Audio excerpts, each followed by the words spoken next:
जयपुर में 10वें आयुर्वेद दिवस के अवसर पर राष्ट्रीय आयुर्वेद संस्थान में रन फॉर आयुर्वेद जागरूकता रैली का आयोजन किया गया, जिसमें 16 देशों के विद्यार्थियों सहित हजारों प्रतिभागियों ने हिस्सा लिया।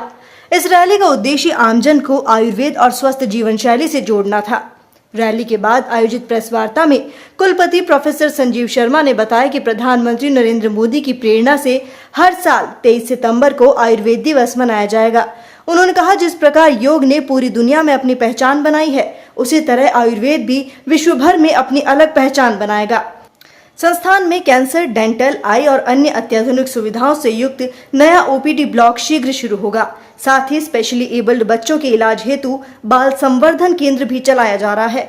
कुलपति ने आगे बताया कि संस्थान में पंचकर्म और अन्य विभागों के माध्यम से हर वर्ष लाखों लोग देश विदेश से इलाज के लिए आते हैं।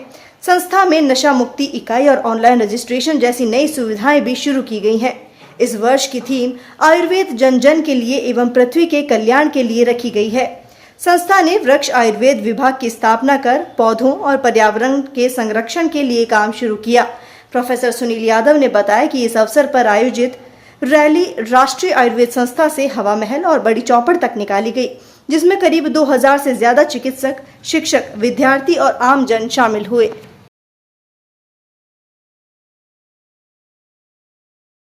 देखिए, राष्ट्रीय आयुर्वेद संस्थान में 10वें आयुर्वेद दिवस के उपलक्ष्य में कई तरह के कार्यक्रमों का आयोजन किया जा रहा है। और जैसे कि मैंने बताया कि इस वर्ष का जो आयुर्वेद दिवस है, उसका थीम और तिथि दोनों बड़े विशेष हैं। तिथि 23 सितंबर भारत सरकार के द्वारा अब भविष्य के लिए निश्चित कर दी गई है। ये 23 सितंबर को ही मनाया जाएगा, जैसे योग दिवस जो है 21 जून को मनाया जाता है।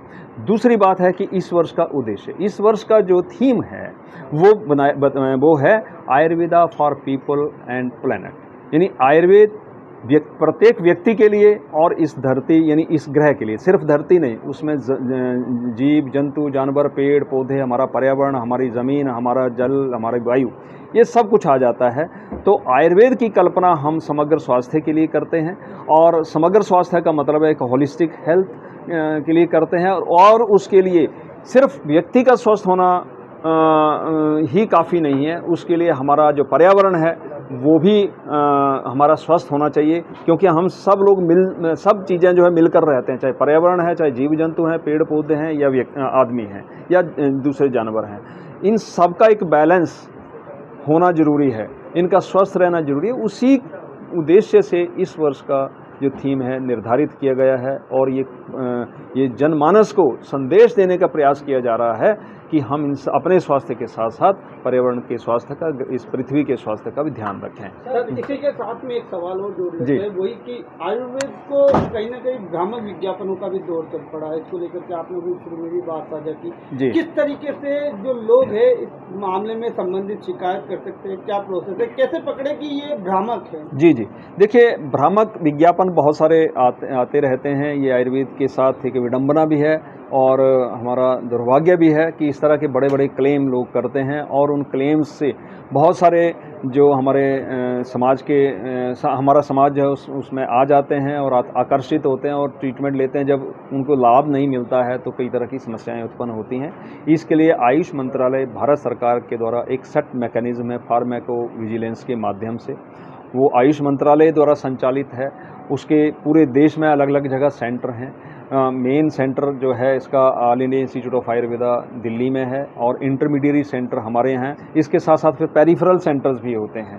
तो हमारा जो है इंटरमीडिएरी सेंटर है, जो पेरिफेरल, मान लीजिए जो जोधपुर है, जोधपुर का आयुर्वेद विद्यालय है, महाविद्यालय है, उदयपुर का महाविद्यालय या दूसरे प्राइवेट महाविद्यालय, आप वहाँ पर कंप्लेंट लॉन्च कर सकते हैं। वो कंप्लेंट हमारे पास आएगी, हमारे से फिर आगे अगर जरूरत हुई तो आगे जाएगी, तो उसका निराकरण किया जाता है, उसको रोका जाता है। और अभी आपने पता नहीं कितना ध्यान दिया, इस तरह के ऑफिशियल विज्ञापन प्रिंट मीडिया में बहुत कम हो गए हैं, और उसका कारण यही है कि एक फार्माको विजिलेंस के माध्यम से हम एक्शन ले रहे हैं, और भ्रामक विज्ञापनों से हमें बचना चाहिए। और मैंने जैसे पहले अपनी वार्ता के दौरान भी कहा कि अगर कोई व्यक्ति या कोई किसी उत्पाद पे ये लिखता है कि अप्रूव्ड बाय या भारत सरकार गवर्नमेंट ऑफ इंडिया या अप्रूव्ड बाय कोई पर्टिकुलर इंस्टीट्यूट का नाम लेता है तो उसके विषय में गहन जानकारी करनी चाहिए कि क्या वाकई में ऐसा है, और कहीं आपको शंका लगती है आप हमारे यहाँ या दूसरे किसी आयुर्वेद के महाविद्यालय में आप ये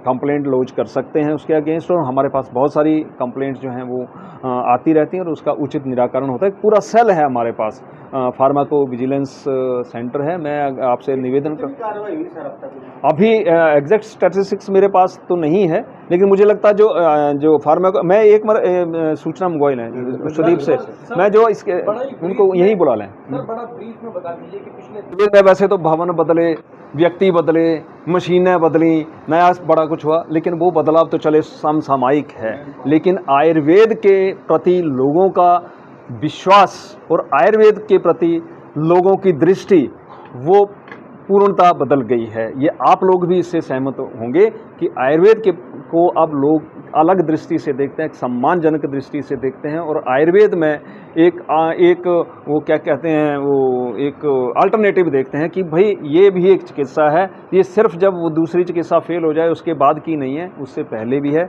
और सबसे बड़ी बात है, लोगों में ये विश्वास हो गया है कि आयुर्वेद और योग के माध्यम से हम स्वस्थ रह सकते हैं, क्योंकि स्वस्थ रहना जरूरी है। ट्रीटमेंट अगली बात है, अगर मैं स्वस्थ हूँ तो मुझे ट्रीटमेंट की ज़रूरत ही नहीं पड़ेगी। तो ये जो विश्वास है ये जो है वो लोगों में बढ़ा है, और ये वही विश्वास जो है जब लोगों में बढ़ा है तो हमारा आत्मविश्वास भी बढ़ा है, और उस आत्मविश्वास के बल पर हम अनुसंधान की तरफ बढ़ रहे हैं, हम एविडेंस बेस्ड मेडिसिन की तरफ बढ़ रहे हैं। ये सारे बड़े बड़े बदलाव हैं, बड़ी बड़ी प्रयोगशालाएं यहाँ स्थापित हो रही हैं। अगर आप NIA में देखें तो आज के और आज से 10 साल पहले के NIA में आपको रात दिन का फर्क नज़र आ जाएगा, क्योंकि यहाँ सिर्फ भवन नहीं बदले हैं, यहाँ लोग इंटरमीडिएटरी सेंटर तो ही है, साथ साथ अब माननीय आयुष मंत्री जी ने आयुष रक्षा पोर्टल लॉन्च किया है, वो 30 मई को लॉन्च किया है। माननीय इसकी फोटोग्राफ भी आप देख सकते हैं, ये मैंने मोबाइल पे दिखाया है, जहाँ मंत्री जी हमारे सचिव महोदय, इस पोर्टल पे कोई भी व्यक्ति, आम व्यक्ति भी कंप्लेन कर सकता है भ्रामक विज्ञापनों के दर में। और जो फार्माको विजिलेंस सेंटर है वो हम इंटरमीडिएट सेंटर अभी आपको एग्जैक्ट स्टैटिस्टिक दे देंगे कि कितने हुए, लेकिन ये जो पोर्टल है जो पहल भारत सरकार ने आयुष मंत्रालय ने की है वो एक मील का पत्थर साबित होने वाली है, जिससे कि कोई व्यक्ति भ्रामक विज्ञापन में बच सकता है। और उसके रेगुलेशंस भी हैं, एक एडवर्टाइजिंग स्टैंडर्ड काउंसिल भी है, एक इंडिपेंडेंट काउंसिल भी है जो कि गलत एडवर्टीजमेंट को रोकती है, वो भी है, वहाँ भी कर सकते हैं, सुरक्षा पोर्टल भी कर सकते हैं, और फार्माको विजिलेंस को भी कर सकते हैं। जैसा सर ने बताया, अब आज देखें तो वो नंबर बहुत कम है, नाम लेना उचित नहीं हो, तो बहुत सी कंपनियों को, अभी एग्जैक्ट आपको डाटा बताएंगे, बहुत सारी कंपनियों को मोर देन 1000 कंपनियों को नोटिस इशू हुए हैं, 2400 से ज़्यादा अवेयरनेस प्रोग्राम इशू हुए, ऑल ओवर इंडिया की बात बता रहा हूँ।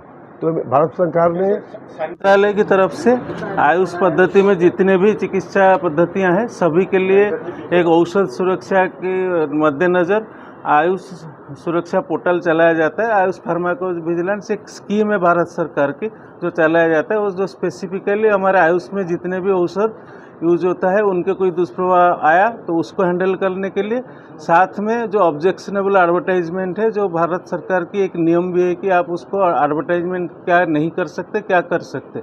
ये अब तक कितनी शिकायतें आई और कितने पे कार्रवाई हुई, संक्षिप्त में, लंबा मत कीजिए। 2018 से ही चल रहा है, तो पिछले साल हम लोगों के पास पूरे भारतवर्ष से लगभग 5000 ऑब्जेक्शनेबल एडवर्टाइजमेंट आए थे, जिसमें हमारा संस्था एक प्रमुख करता है। हमारे थ्रू 3200 के आसपास ऑब्जेक्शनेबल एडवर्टाइजमेंट हमने उसको पोर्टल पे लॉन्च किया था। इसका जो मैकेनिज्म है वो स्टेट लाइसेंसिंग अथॉरिटी तक जाता है, वो उस एडवर्टाइजमेंट को रोकने के लिए नोटिस देता है। तो इसका एक प्रभाव हमको दिख रहा है कि थोड़ा बहुत कम तो हुआ है। इसमें दंड की प्रोविज़न भी है, कुछ लोगों की लाइसेंसेस भी कैंसिल हुए हैं। राजस्थान का आंकड़ा कितना था इसमें? राजस्थान की कितने 1500 के आसपास। कार्रवाई कितने पे हुई? कार्रवाई हुई सभी पे हुई है। इसमें पहला कार्रवाई होता है कि आप विथड्रॉ कर लो, तो अधिकतर लोग विथड्रॉ कर देते हैं, कंप्लेंट्स हो जाता है। हाँ, राजस्थान में एक था जो उसने बार बार किया, तो उसके लाइसेंस